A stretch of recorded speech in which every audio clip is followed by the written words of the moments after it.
He knocked on Christmas night, a true home invasion case. Picture this, it's Christmas night. Your family's asleep upstairs. The presents are under the tree. The house smells like pine and cinnamon. You're finally relaxing on the couch, maybe scrolling through your phone, thinking about how perfect the day was. And then you hear it. Knock, knock, knock. Someone's at your front door. At 11:47 p.m. on Christmas night. Now, here's the thing. Most of us would have that split second of confusion, right? Maybe it's a neighbor. Maybe someone got locked out. Maybe it's nothing. But what if it's not nothing? What if the person on the other side of that door has been watching your house all day? Watching your children open presents through the window. Counting how many people are inside. Waiting for this exact moment. That knock, that simple, ordinary sound, could be the last normal thing that ever happens in your home. My name is Nick, and I spend way too much time thinking about the moments that change everything. That split second when ordinary becomes deadly. When a stranger at your door becomes your worst nightmare. And look, if you're someone who's ever felt that chill when an unexpected knock comes late at night, if you've ever second-guessed whether to open your door after dark, you're exactly where you need to be right now. Go ahead and hit that subscribe button and drop a like if this video helps you understand why your instincts matter more than being polite. Because tonight, I'm going to tell you about Gerald and Patricia Delaney, and what happened when Gerald answered his door on Christmas night, 2019. This is a real case, real people, real terror. And the psychological games that were played that night, they'll make you rethink every single time you've ever opened your door without checking first. So let's talk about the Delaneys. Gerald Delaney was 58 years old, retired high school teacher. The kind of guy who still wore sweater vests and had a collection of classic vinyl records. Patricia, his wife of 32 years, was 56, a nurse at the local children's hospital. They had 2 adult children who'd driven in for Christmas. Michael, 28, and Sarah, 25, plus Sarah's fiancé, David. This was their dream, you know? Their kids back home for the holidays. Everyone safe under one roof. They lived in a quiet neighborhood in Willow Creek, Pennsylvania. One of those places where people don't lock their doors during the day. Where everyone knows everyone. Where the most exciting thing that happens is when someone puts up Christmas decorations before Thanksgiving and starts neighborhood drama. The Delaney house sat at the end of Maple Drive. A 2-story colonial with a big front porch, a yard Gerald was obsessive about, and one of those Ring doorbells that Patricia had insisted they install last summer. For package thieves, she'd said. That doorbell camera would end up capturing everything. Christmas Day had been perfect. I mean, picture perfect, right? They'd done the whole thing. Stockings in the morning, Patricia's famous cinnamon rolls, opening presents around the tree while Michael played his guitar. Sarah and David announced they'd set a wedding date for next June. Gerald got emotional, which was rare for him. Patricia took about 100 photos. Dinner was at 6 p.m. Turkey, stuffing, mashed potatoes, the works. They played board games afterward. Watched It's a Wonderful Life. By 10 p.m., everyone was exhausted in that good way, you know? That satisfied, grateful exhaustion that only comes on the best days. Michael and Sarah had gone upstairs to their old bedrooms around 10:30. David was on the pull-out couch in the den. Patricia had just finished cleaning up the kitchen and headed to bed around 11:15. Gerald stayed downstairs. He wasn't tired yet.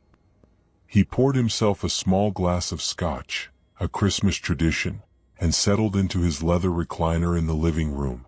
The tree lights were still on. The house was quiet except for the old furnace humming. Here's what most people don't realize about home invasions. The perpetrator almost always knows your routine. They watch. They wait. They choose their moment based on intimate knowledge of when you're most vulnerable. And Gerald Delaney, sitting alone in his living room at 11:40 p.m., was exactly that. Vulnerable. Knock. Knock. Knock. Gerald looked up from his phone. He'd been reading an article about some local politics, completely absorbed. The knock had been firm but not aggressive. Not the desperate pounding of an emergency. Not the authoritative rap of police. Just normal. He glanced at the clock on the mantel. 11:47 p.m. Now, you might be thinking, why would anyone answer their door that late? And that's a fair question. But here's the thing about people like Gerald, good people, trusting people who've lived their whole lives in safe neighborhoods. They don't have the same threat assessment we might have. They think, neighbor emergency, car trouble, someone who needs help. Gerald set down his glass and walked to the front door. The Ring doorbell had a little screen inside by the coat closet where you could see who was there. Patricia had shown him how to use it about 30 times, but Gerald found it easier to just look through the peephole like he'd done for 30 years. He leaned forward, eye to the peephole. A man stood on his porch. White, maybe mid-30s, clean cut. He wore a dark winter jacket and jeans. His hands were in his pockets. He looked normal, cold but normal. He was looking down, not directly at the door. Behind him, Gerald could see a car idling in the driveway, a dark sedan with the headlights on. The man knocked again. 3 measured knocks. Gerald hesitated. Something felt off. Not wrong exactly, just off. Can I help you? Gerald called through the door, not opening it yet. The man looked up at the door. His expression was pleasant, apologetic even. I'm so sorry to bother you this late, the man said. His voice was muffled through the door but clear enough. My wife and I ran out of gas about a mile up the road. My phone's dead. I saw your lights on and thought, I know it's late. I'm really sorry. I just need to make a quick call for a tow truck. Now here's where the psychology gets interesting. Gerald had every reason to say no, to offer to make the call himself, to tell this stranger to wait outside while he helped. But here's what was going through Gerald's mind, and this is based on what he told police later. It's Christmas. This poor guy is stranded with his wife. It's freezing out there. What kind of person would I be if I didn't help on Christmas night? See, that's the weapon that predators use against good people. Your own decency. Your own values. They weaponize your kindness. Gerald unlocked the deadbolt. Turned the handle. Opened the door. Come on in out of the cold, he said. The man smiled. Thank you so much. I really appreciate it. My wife's so upset. She's pregnant, and we were trying to get to her parents' house before. He stepped inside. And that's when Gerald saw it. Just a flash. Just a micro-expression that lasted maybe half a second. The man's smile didn't reach his eyes. His eyes were scanning. Rapidly. Systematically. Looking at the staircase. The doorways. Calculating. Gerald's stomach dropped. You know what? Gerald said, his voice suddenly different. Firmer. Actually, why don't you wait here by the door? I'll grab my phone and... The man's hand came out of his pocket. But it wasn't a phone he was holding. It was a knife. 8-inch blade. Fixed. Hunting knife. Here's what's going to happen, the man said, and his voice was completely different now. Flat. Cold. You're going to be very quiet. You're going to do exactly what I say. And if you're smart, everyone in this house survives tonight. Understand? Gerald's mind was racing. Michael, Sarah, David, Patricia. They were all upstairs. All asleep. All vulnerable. I understand, Gerald said quietly, his hands rising slightly, palms out. Good. The man stepped closer, keeping the knife at waist level, pointed at Gerald's stomach. Lock the door. Deadbolt 2. Gerald's hands were shaking as he turned and locked the door behind them. He heard the click of the deadbolt, the same sound that usually made him feel safe, now sealing them all inside with this predator. Where's your phone? The man asked. Living room. On the table by my chair. Anyone else downstairs? Gerald hesitated for just a fraction of a second. No. The man smiled. Don't lie to me, Gerald. Gerald's blood went ice cold. The man knew his name. How do you? Your Christmas cards. Mailbox. The Delaney family. Nice touch with the family photo this year, by the way. That's how I knew you had kids visiting. Saw them arrive yesterday. Saw all those suitcases being carried in. The man tilted his head. Asked you a question. Anyone else downstairs? My son-in-law. Sarah's fiancé. He's sleeping in the den. Show me. They walked slowly through the living room. Gerald's mind was screaming at him. Run. Fight. Scream. Wake everyone up. Do something. But that knife was so close. One quick movement and they rounded the corner to the den. David was asleep on the pull-out couch, one arm draped over his face, snoring softly. Wake him up, the man whispered. Quietly. If he screams, I'll cut his throat before you can blink. Then I'll go upstairs and do the same to everyone else. Your choice. Here's where it gets really interesting from a psychological perspective. See, most people think home invasions are about robbery. Quick in, grab valuables, get out. But that's not what this was. This was about control, about power, about terror. The man wasn't in a hurry. He was savoring it. Gerald walked to the couch and gently shook David's shoulder. David, wake up.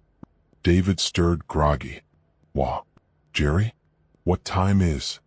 Then he saw the man behind Gerald. Saw the knife. David's eyes went wide. He started to sit up quickly, but Gerald put a hand on his chest. Don't move, Gerald said quietly. Do exactly what he says. Understand? David nodded, his face pale.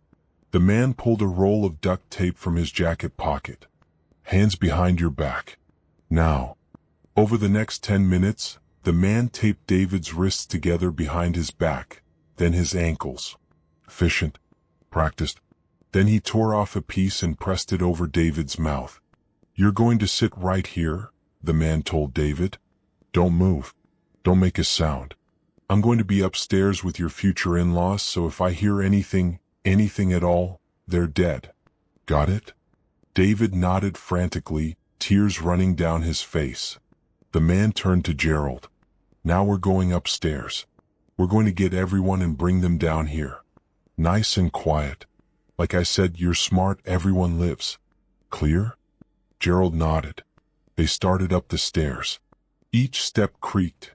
The same creaks Gerald had heard 10,000 times over 3 decades in this house. But now each sound felt like a scream. At the top of the stairs, there was a night light in the hallway. 3 doors. Michael's old room on the left, the master bedroom straight ahead, Sarah's room on the right. Which room first? The man whispered. My son. Left, Gerald said. His voice was barely audible. They crept to Michael's door. The man positioned himself beside it, knife ready, and nodded to Gerald. Gerald opened the door slowly. Michael was sprawled across his old twin bed, still wearing his jeans and a t-shirt, completely passed out. He'd always been a deep sleeper. Wake him. Same rules. The next 20 minutes were the longest of Gerald Delaney's life. Michael woke up confused, then terrified. The man taped him up efficiently. Then Sarah, who woke up screaming until the man pressed the knife against her father's throat and told her if she didn't shut up right now, she'd watch him bleed out on her childhood bedroom floor. She went silent. Then Patricia. Oh, Patricia was the hardest. She woke up reaching for Gerald, mumbling, "Honey, what?" And then she saw the man. Saw the knife. Saw her husband's face. No, she whispered. Please no. Everyone downstairs, the man said. Living room. Now. Here's what the scene looked like at 12:37 a.m. 5 people, Gerald, Patricia, Michael, Sarah, and David, all bound with duct tape, sitting on the living room floor with their backs against the couch. Hands behind them. Ankles taped. Mouths free for now, but they'd been warned. Whisper only. The Christmas tree lights were still on. The remnants of their perfect day were everywhere. Wrapping paper in the corner. Patricia's famous Christmas cookies on a plate on the coffee table. That's what made it so surreal. So wrong. The man was pacing. Slowly. Looking at them. Looking around the room. Here's what most people don't realize, he said almost conversationally. When you post your whole life on Facebook, so blessed to have our kids home for Christmas, with your tagged location and everything, you're basically writing an invitation. Hey, we're all home. All together. Come get us. He crouched down in front of Patricia, who was crying silently. You made it so easy. Now you might be thinking, why didn't they fight? 5 people against 1 man? And that's exactly what the police asked later. But here's the thing about knives. They're terrifying. More terrifying than guns in some ways. Because they're personal. Intimate. You see every cut. Every drop of blood. And this man knew how to use that fear. So here's how tonight's going to work, he said, standing up and resuming his pacing. I'm going to ask you some questions. You're going to answer them truthfully. And then I'm going to take some things and leave. Simple. Everyone lives. Everyone gets to tell this story at next year's Christmas dinner. He smiled. Assuming you have the stomach for Christmas after tonight. First question, the man said. Where do you keep your valuables? Jewelry. The good stuff. Gerald spoke up, his voice steady despite the terror. Master bedroom. Patricia's jewelry box is on the dresser. My wallet's on the nightstand. There's about $300 cash. Take it. Take whatever you want. Just don't hurt anyone. The man tilted his head. See, that was good. Cooperative. I appreciate that. He paused. But I don't believe you. It's the truth, Patricia said. We don't keep much cash in the house. Our valuables are. Let me tell you what I think, the man interrupted. I think you're a retired teacher, Gerald. And I think Patricia here is a nurse. Combined, you've been working for what, 60 years? 70? I think you're the type of people who don't trust banks completely. I think you have a safe. Probably in the master bedroom closet. Probably bolted to the floor. No one spoke. The man smiled. Thought so. He walked over to Sarah, crouched down beside her. She was shaking so hard her teeth were chattering. Sarah, he said softly, you're getting married next June, right? Congratulations, by the way. David seems like a good guy. Sarah couldn't speak.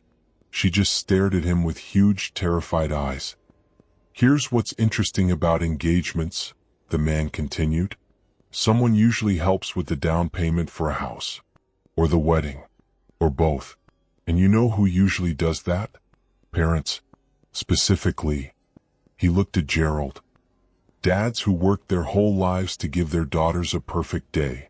He stood up, walked over to Gerald. How much is in the safe, Gerald? Gerald's jaw was clenched so tight it hurt. 30,000. Gosh. Wedding fund.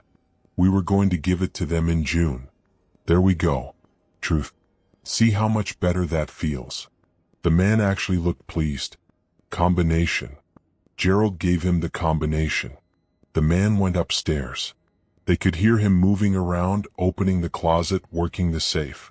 While he was gone, Michael whispered urgently, Dad, when he comes back down, I can try to. No, Gerald hissed. Absolutely not. He'll kill you. He'll kill all of us. Your dad's right, Patricia whispered. Money doesn't matter.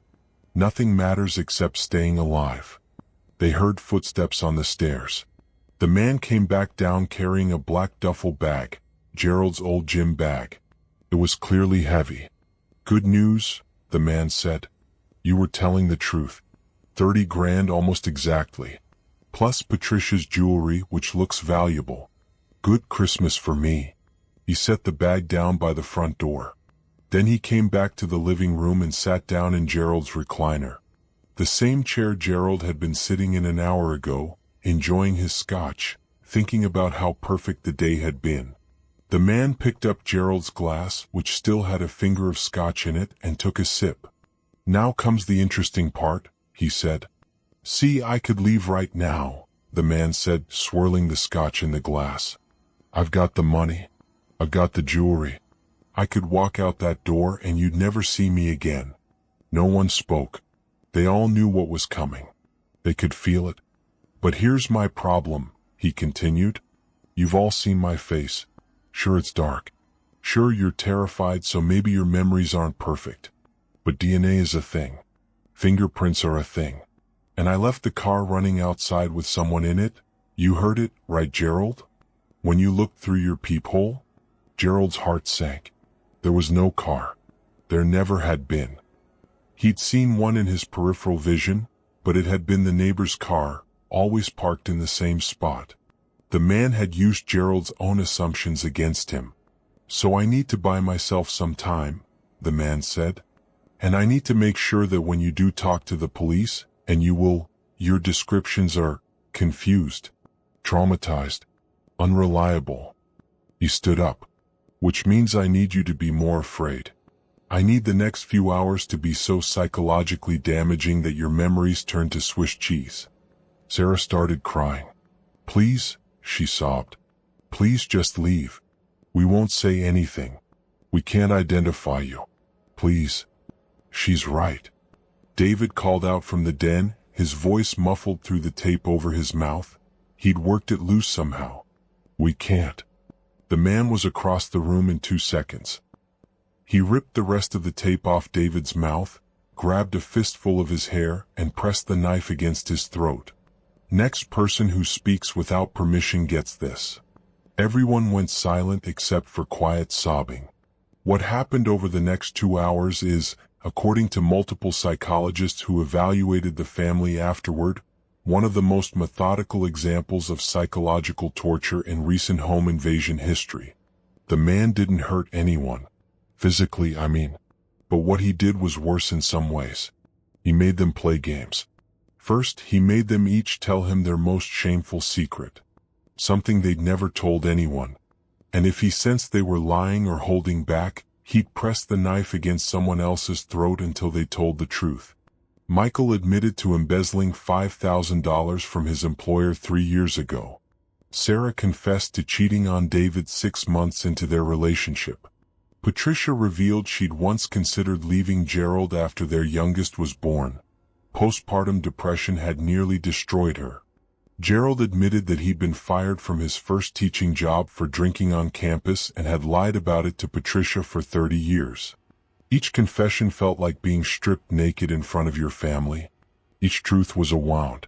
See, the man said, now you're not just victims of a home invasion. You're people who know too much about each other. That's going to fester. That's going to make family dinners weird for years. Then he made them choose. I'm going to hurt someone in this room tonight, he said calmly. Not badly. Just enough to leave a mark. Enough to remember me by. You get to vote.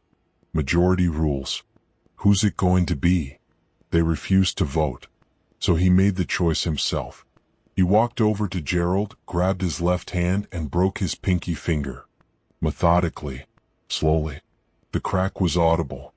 Gerald screamed. That's on all of you, the man said. You could have chosen. You could have had some control. But you gave that up. At 3:15 a.m. something changed. The man's phone buzzed. He pulled it out, looked at the screen, and his expression shifted. Just slightly. A tightness around his eyes. He typed something quickly, then put the phone away. Okay, he said. Time's up. Here's how this ends. He pulled out more duct tape and taped everyone's mouth shut.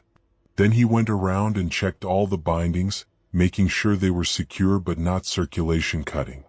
You're going to stay here until morning, he said. Don't try to escape. Don't try to make noise. The neighbors are too far away anyway, but if you try, I'll know. I'll come back. And next time, it won't be a broken finger. He picked up the duffel bag. Merry Christmas, Delaney's. He walked to the front door, unlocked it, and stepped out into the freezing December night. He was gone. It was Sarah who got loose first. She'd been working at her wrist bindings for over 3 hours, slowly, methodically, using a rough spot on the couch leg to wear through the tape. At 6:47 a.m., just as the winter sun was starting to lighten the sky, she got free. She ripped the tape off her mouth and immediately started freeing the others. Gerald called 911 at 6:52 a.m. Police arrived at 6:59 a.m. The Ring doorbell camera, which had been recording the whole time, had captured everything. The man's arrival, his face, his height and build, his voice, his license plate number. Wait, no. Here's where it gets interesting. Because when the police checked the Ring footage, they found something that made absolutely no sense. The camera had been recording. But starting at 11:46 p.m., 1 minute before the knock, and ending at 3:16 a.m., 1 minute after the man left, the footage showed nothing but static. Perfect, clean static. As if someone had jammed the signal. That's impossible, the responding officer said. Ring cameras don't just. But it had. And not just the Ring camera. Every device in the house that was connected to the internet. The smart TV, Patricia's tablet, Gerald's phone, Michael's laptop, all of them had been rendered useless between those exact timestamps. Professional. Premeditated. Sophisticated. The investigation moved fast. DNA was collected from the Scotch glass. Fingerprints from dozens of surfaces. Interviews with all 5 family members conducted separately. Their descriptions of the man were remarkably consistent. White male, mid-30s, approximately 5 feet 11 inches, 180 pounds, dark hair, no visible tattoos or scars, speaking with no discernible accent. Generic. Forgettable. Professional. The confession game he'd made them play was actually brilliant from a criminal perspective. Now the police had to investigate 5 separate potential crimes. Michael's embezzlement, Sarah's infidelity, whatever else had come out, to rule out any connections between those secrets and the invasion. It slowed everything down. Then, on December 28th, 2 things happened. First, the DNA came back. The profile was in the system. A man named Eric Vaughn, 34 years old. Arrest record for burglary in Ohio 2012. Served 3 years. Released 2015. No known address. No known employment. Last known location, Pennsylvania. Second, they found the money. All of it. All $30,000, plus Patricia's jewelry. It was in a storage unit rented under a fake name, 3 miles from the Delaney house. Anonymous tip called it in. The storage unit had been rented on December 20th. Paid for with cash. The owner's description matched Eric Vaughn perfectly. But here's the thing that made absolutely no sense. Why would he return the money? Detective Sarah Brennan, no relation to the Delaney Sarah, was the lead investigator on the case. She'd been a detective for 12 years, and something about this case bothered her from the start. On December 30th, she went back to the Delaney house to interview Gerald one more time. "I need to ask you something," she said. "And I need you to be completely honest with me, even if it's uncomfortable." Gerald, his hand in a splint, nodded. "Did you recognize him?" Gerald blinked. "What? No. I'd never seen him before that night." "Are you sure? Because statistically, home invasions like this, with this level of psychological focus, this level of personal detail, they're almost never random. There's usually a connection between the victim and the perpetrator." "I told you I've never." "Think, Gerald. A student maybe? Someone you taught years ago? Someone who might have a reason to." Gerald went pale. "Oh my God. There was a student," Gerald said slowly. "Back in, God, it must have been 2006 or 2007. Eric something. I can't remember his last name. He was in my junior year American history class." "What happened?" "He accused me of giving him a failing grade unfairly. Said I'd ruined his chances at a college scholarship. His parents came in, made a huge scene. They threatened to sue the school. But the grade stood. He failed. I never saw him again." Detective Brennan pulled out her phone and showed Gerald a photo from Eric Vaughn's arrest record. Gerald stared at it for a long time. I'm not sure. Maybe. It was almost 20 years ago and he was just a kid then. But, maybe." Detective Brennan nodded slowly. "Mr. Delaney, I need to tell you something. We've been tracking Eric Vaughn's movements over the past few months. He's been living in a motel about 15 miles from here since October, working odd jobs under the table. And here's what's interesting. On December 18th, he checked himself into a psychiatric facility in Pittsburgh. What? He's still there. He checked himself involuntarily, complaining of suicidal ideation and severe depression. He's been on a 72-hour hold, extended to voluntary admission. We confirmed with the facility, there's absolutely no way he could have left between December 24th and December 26th. Security footage, nurse check-ins every 4 hours. He was there. Gerald's face went white. But I saw him. We all saw him. He was in my house. He broke my finger. I know what you all saw, Detective Brennan said. And I believe you. But Eric Vaughn didn't do it. The break in the case came from the most unexpected source, Michael Delaney.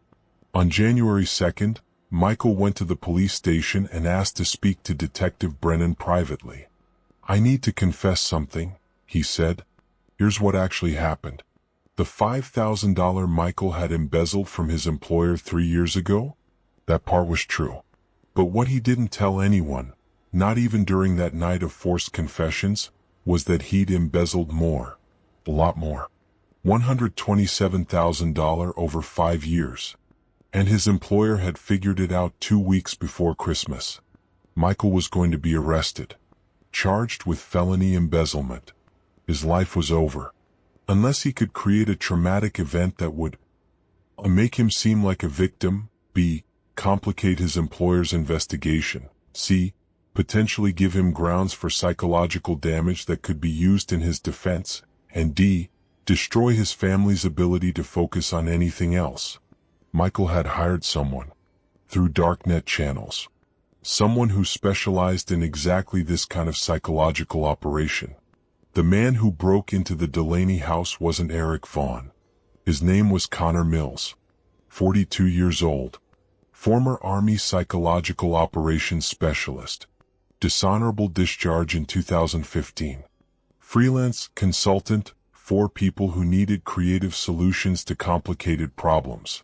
Michael had shown him photos of Eric Vaughn from his father's old yearbooks, had told him the whole story about the student who blamed Gerald for his failed college prospects, had given him enough information to make the invasion look like revenge while making himself look like a victim. The signal jamming? Connor Mills. The return money? Insurance in case Michael got caught. He could claim he was being extorted. The confession game? Michael had specifically requested it. He figured if everyone in the family was humiliated, they'd be too busy dealing with their own shame to notice his absence of real confession. He'd paid Connor Mills $25,000. Half up front, half after. Michael Delaney was arrested on January 3, 2020. He was charged with conspiracy to commit home invasion, extortion, fraud, and embezzlement. Connor Mills was arrested on January 5 at a hotel in Maryland. He was charged with home invasion, assault, extortion, and violation of federal electronic interference laws. Both men were convicted. Michael got 18 years. Connor Mills got 25.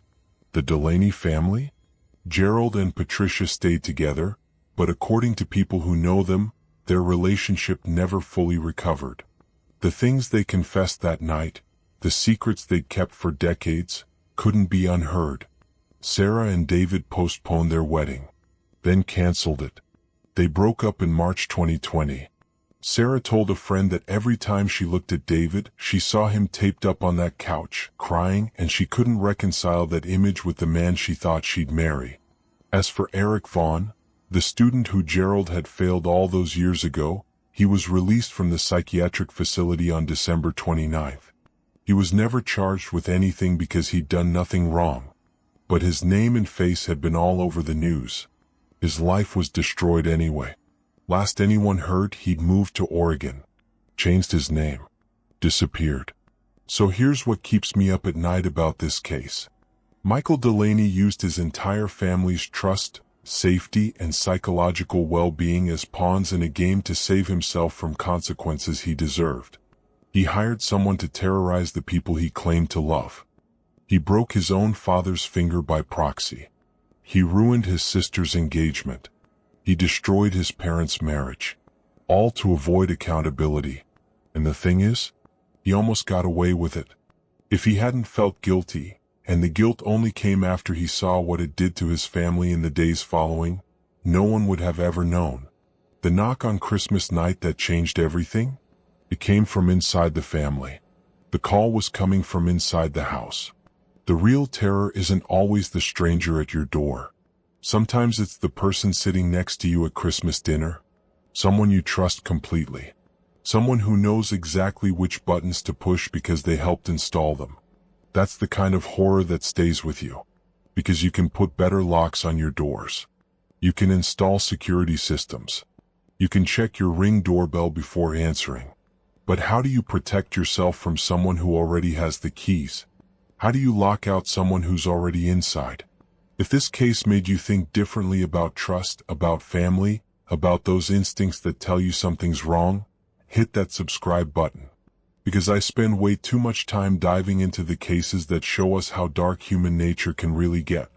And remember, the next time someone knocks on your door late at night, even if you think you know them, even if everything seems fine, trust your gut. Because sometimes the scariest monster isn't wearing a mask. Sometimes they're wearing your son's face. Stay safe out there.